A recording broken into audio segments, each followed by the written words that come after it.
Melissa Pineda, and today I will be discussing the book The Fall by Albert Camus.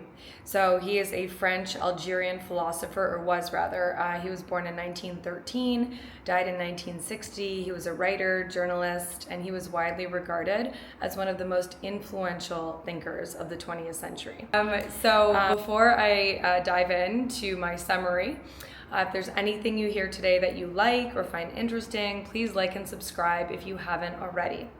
All right, I'm just going to give you a really brief summary of the things that I found interesting in this book and just basically what it's about, and then you can use that information to determine whether or not you want to spend your time reading his book. I listened to it. So, this book, The Fall, en français La Chute, is a philosophical novel that basically explores different themes. So themes of guilt, judgment, existential despair.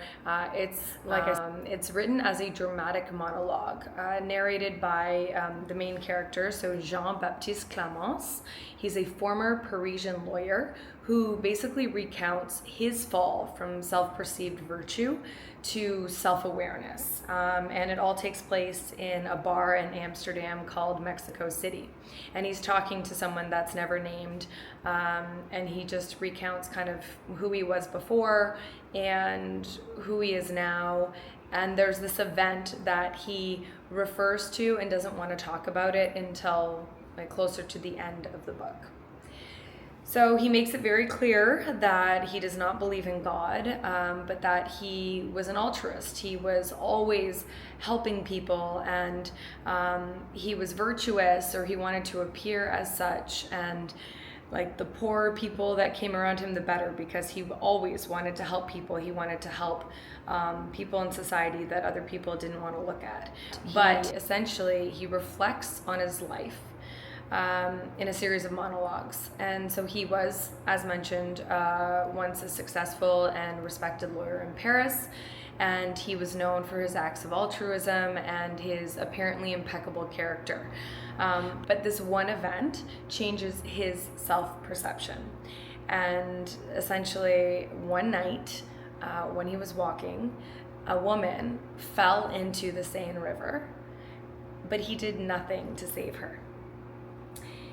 And basically this book is just critiquing people's moral superiority.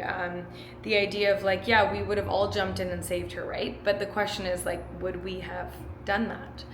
And he says that this moment of inaction, it basically haunted him from then on and shattered his idealized image of himself.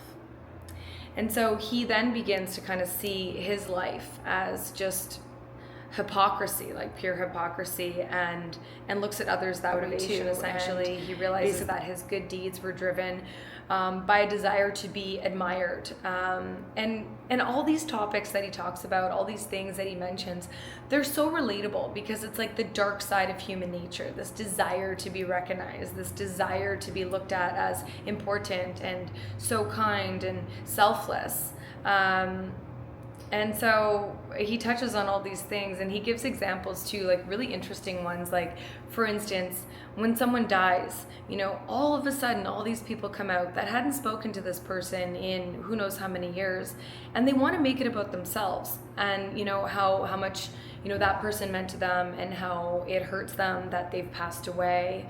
And it's just the way he writes, it's so relatable. You think to yourself I get that sentiment. It is a relatable feeling the way he describes it, and it just makes you feel gross at the same time because you're that is in me as well. He's basically just wrecked by his guilt and self-loathing, and he abandoned his career and he moved to Amsterdam and basically just hangs out in this bar.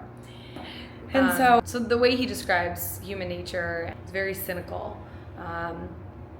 He talks about Jesus but doesn't actually name him. He says to the person he's speaking to throughout the book, I know the man you're thinking of, for instance, the man that died on the cross.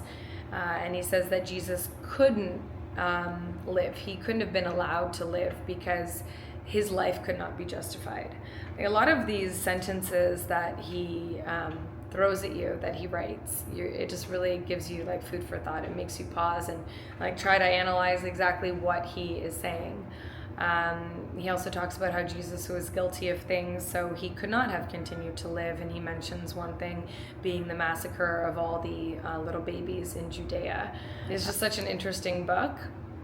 And at the very end of the book, he tells the person that he's speaking to, he talks about, imagine if we had a chance to go back where the woman jumped into the river.